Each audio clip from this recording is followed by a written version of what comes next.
In our Christian journey, there will always be people who know more than us and people we know more than. And as much as we are learning, we should also be discipling others as well. Of course, we have colleagues as well. So now this is very important. Paul says, I will continue with you for your furtherance and joy of faith. There are some people, they step into your life and your life will never remain the same. Some of you can make this a testimony of 100 days of discipleship. You've been advanced in knowledge, advanced in spiritual discipline, or it has been a stretch, a challenge to your walk of consistency. These are some of the things that mentorship can do. And you see, in the spirit of talking about this, I want to talk about a text that has been often misunderstood, and that's Matthew chapter 23, verse 9, where Jesus said, call no man father. All right. And so people use that to say that it is wrong to call anyone your spiritual father. I have a lot to say about that. I'm going to try to be as holistic as possible in addressing this. The first thing I want to establish, however, all right, is this. The biblical order is that you need a pastor. You need someone who can encourage you in the Lord and continue with you for your furtherance and joy of faith. That is very important. Are there people who take these things to the extreme? Absolutely. Does that take away God's plan for your life in that regard? No, it doesn't. All right. And now let's come to the text. You see, there's a simple rule of Bible interpretation that I've given you many times. In fact, it's just a logical rule. Like you move from what is known to what is unknown. So when you see that text, call no man father, could it be literal? Considering the fact that Jesus used a lot of hyperbole in his speech generally. It's the same Jesus who said, except you hate your father and mother, you shall not be my disciple. All right. So to take these things literally and not look at the context, you may be making a mistake. Okay. That's number one. Number two, consider this.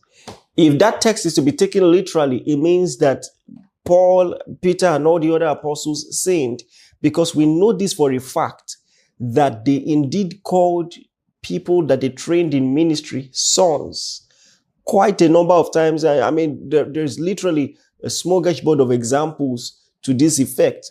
Paul is speaking in 1 Corinthians 4:15. He says, for though you have 10,000 instructors in Christ, yet you do not have many fathers. For in Christ Jesus, I have begotten you through the gospel. I have begotten you. I'm your father. I have begotten you. So is there something about your revelation of Matthew 23 verse 9 that Paul did not have? All right. And Paul again said in 1 Timothy 1:2, Titus 1:4, to Timothy, my true son in the faith, to Titus, my true son in our common faith. Peter also, he called believers children. 1 Peter chapter 1 verse 14. You know, I remember saying this to someone, I think in the year 2016. Interestingly, a gospel artist, I mean, we happen to be closer now. And then his rebuttal was that Paul was also advanced in age. And so when you're an old man, you can refer to younger people as son, you know, just as manner of speaking. You see, it's either he didn't know any better or he was trying to mislead people. I think it is the latter, okay? Fun fact, Paul actually died in his 50s. He died at the age of 55, historians tell us. So no, he was not an old man, okay? He was not an old man. He tells you exactly why he called himself a father. He said, I have begotten you in the gospel of Christ. So if Paul was really an apostle and Peter was really an apostle, it means that our understanding of Matthew 23 verse 9 is what is wrong. By the way, call no man father, include your biological father. If you want to interpret that literally, it means even your biological father should not be called father. So let me circle back a little bit and say this. Many times, the reason why arguments never end, especially in marriage, is because we listen to what is said instead of feeling what is said.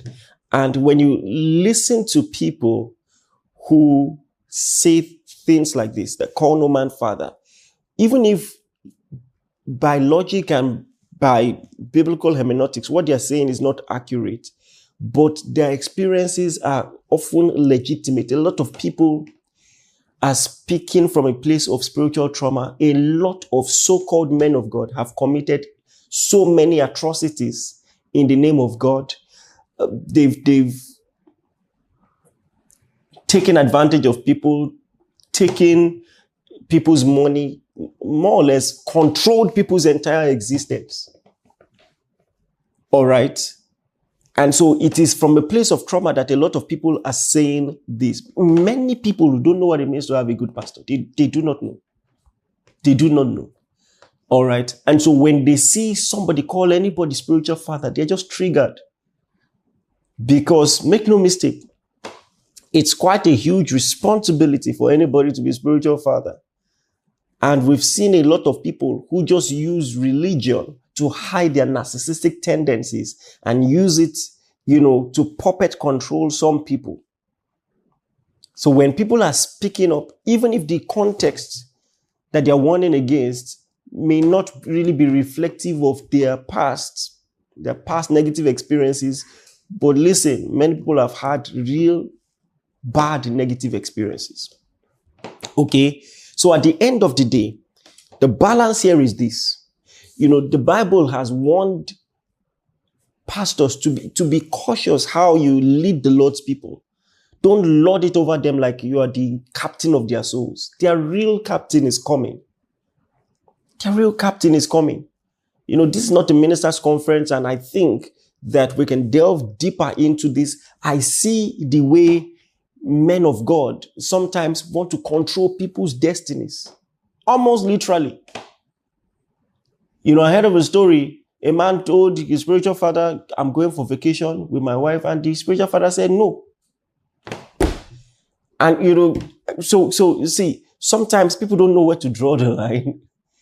People don't know where to, and all those things actually just happen. Many people take more honor on themselves than the Bible actually posits that they have. Now, and this is the much needed balance. And when I say this, you will now really understand deeper the true, healthy, biblical context of spiritual fatherhood. Paul did not only call himself father, he called himself other things. He called himself slave. All right? Romans 1:1, Philippians 1:1. He called himself brother. Listen, the problem we have with many so-called spiritual fathers is that they forget that they are also brother. In Christ, we are all brothers. We are all brothers and sisters. All right? We are siblings. So it just tells you that this spiritual fatherhood thing is context specific. We are not superior to anybody. So Paul and all the other apostles describe themselves as having like precious faith, common salvation. In salvation, in the context of salvation, we are equal. And that's important. That's important. He called himself brother. He called himself co-laborer. He called himself servant. So now, he saw himself as a servant, not one who lords over people. Jesus was making a contradistinction between supernatural leadership and the leadership of the Gentiles. He said, Gentiles lord it over the people that they lead. He said, but not you. Whoever will be first amongst you, whoever will be a leader amongst you, must be your servant. So I think that there is primarily an African understanding of spiritual fatherhood that makes men of God transcendent and some people, because they're spiritual father, they can't listen to advice. Or when they do something blatantly wrong, they cannot just apologize. So now this is trauma perspective that can cloud what is healthy and biblical. The people who do things like that are wrong. It doesn't make spiritual fatherhood as a whole wrong, okay? So spiritual fatherhood is just a metaphor, actually, that describes source or origin, all right? The word is pattern. It means pattern. So if somebody is responsible for leading you to spiritual maturity, that person can be your biological brother. He can be your guy, your best friend. But in the context of discipleship, it's just the same way your friend can also be your teacher. He can be teaching you music or even teaching you, helping you get better with mathematics. It's just contexts. So that authority is now context specific. Your discipler can be your best friend.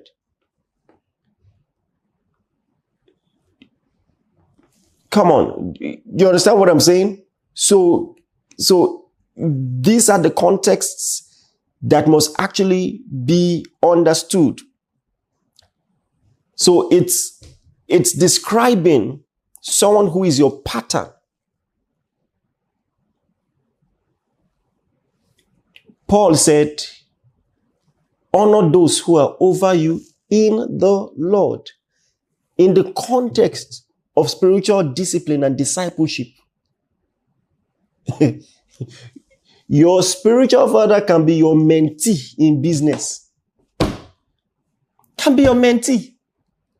And anyone who is a smart pastor will be able to differentiate those contexts and say, hey, you're better than me at this. I've seen pastors pretend to be experts at everything.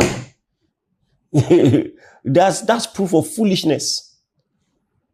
But in the Lord, because they are instructing you the things of God, their spiritual father, that spiritual figure of speech, because they actually serve you in the gospel.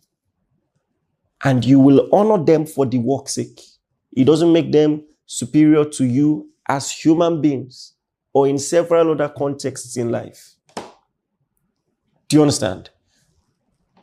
And every single person, and listen to me, the reason this is important is because we can go 100 days talking about discipleship, or even 200 days, 1,000 days. One of the best things God can give you is a person to follow.